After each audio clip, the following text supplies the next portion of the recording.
So if you didn't catch my name on the way in, I'm Jake's best man, Rob.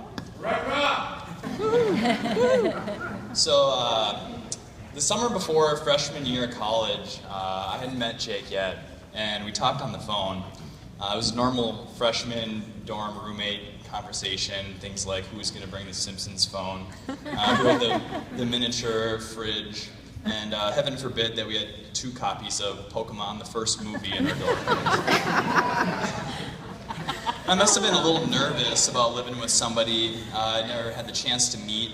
So for some reason, at the end of the conversation, which was a pretty normal conversation, to the guy that I'd be spending the next 9 months living in very close vicinities with, for some awful reason, I slip in at the end of the conversation that I had very specific beliefs and that I would require some empty space on the floor of the room for a salt pentagram and candles.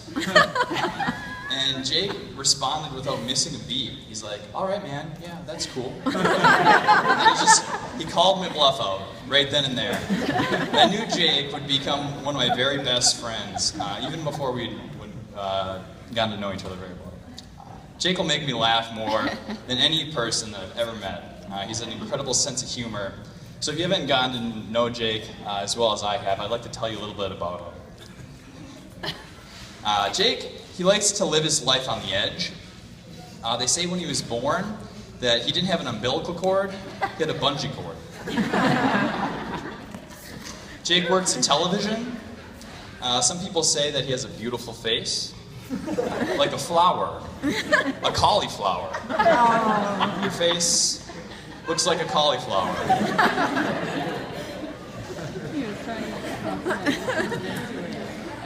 Being in TV, Jake needs to maintain a presentable image. For a while, he was eating vegetarian, but in my book, he'll always be full of baloney. As you can see, his wavy hair, it's waving goodbye on the account that he's going bald. No. I don't know if you know this about Jake. He's a very careful thinker. It's easy to see when he has something on his mind, when he's wearing a hat. No thoughts, just the hat. Jake, if you're walking around later and you see a door labeled "Gentlemen," pay no heed. Walk right in. You will not find a door labeled "Scoundrel."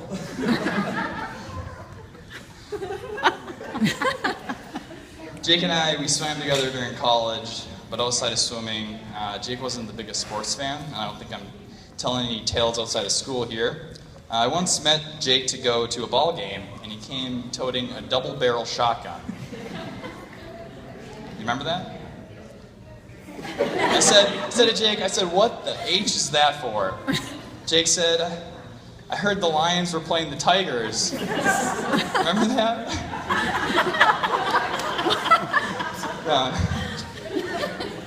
And thus concludes my speech. No. In all seriousness, during the 4 years of college and the 4 years since, Jake's become more than family to me. We've had our fair share of shenanigans. Several of my favorites include the time that we dressed up to be mimes and went to the volleyball game, or the time that we dressed up as pirates to go to the volleyball game, or when we dressed up as goths to go to the volleyball game. Or when we made it to the front page of College Humor because of our Terrence and Phil costumes. Or when we had those infamous cat costumes. Or when we had the last-minute wizard costumes. Or when we decided to go out wearing bathrobes. Or when my girlfriend got mad at me because you and I had matching zombie Mythbuster Halloween costumes. And I hadn't dressed up with her. You even helped me make it up to her the next year by helping me pick out my old man costume. And just recalling things, I don't really know why we decided to dress up so much. And maybe people might have thought it was a little weird, but I'm okay with that because out of it I got a best friend. Someone who, in the 6-hour drive in Milwaukee, I didn't have to turn the radio on once because we just talked the whole way.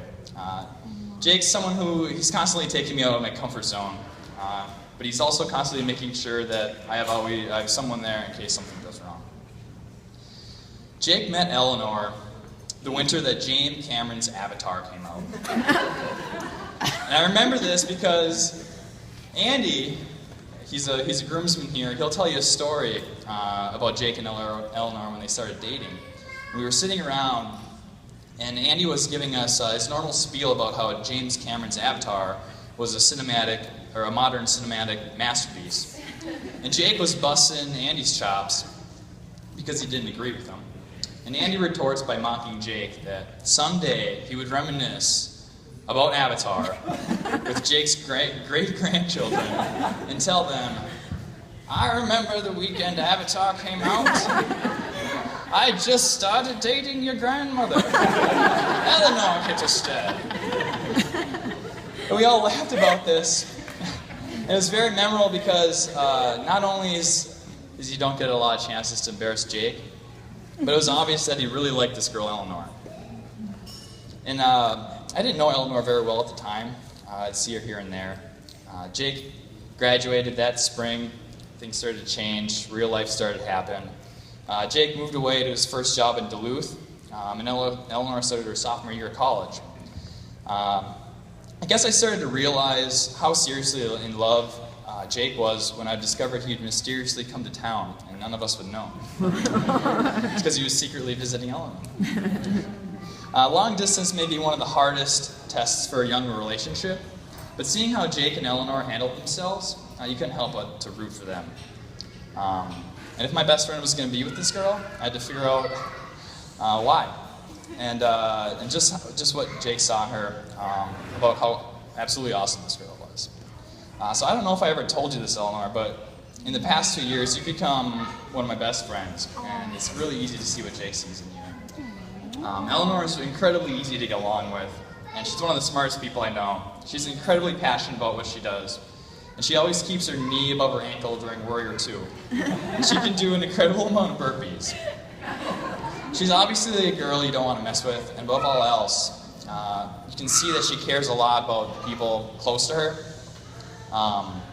and she also keeps them very close in her life. When Jake told me that he wanted to ask you to marry him, I couldn't tell you how happy that made me. I really couldn't think of a better couple. And so here we are, celebrating this journey.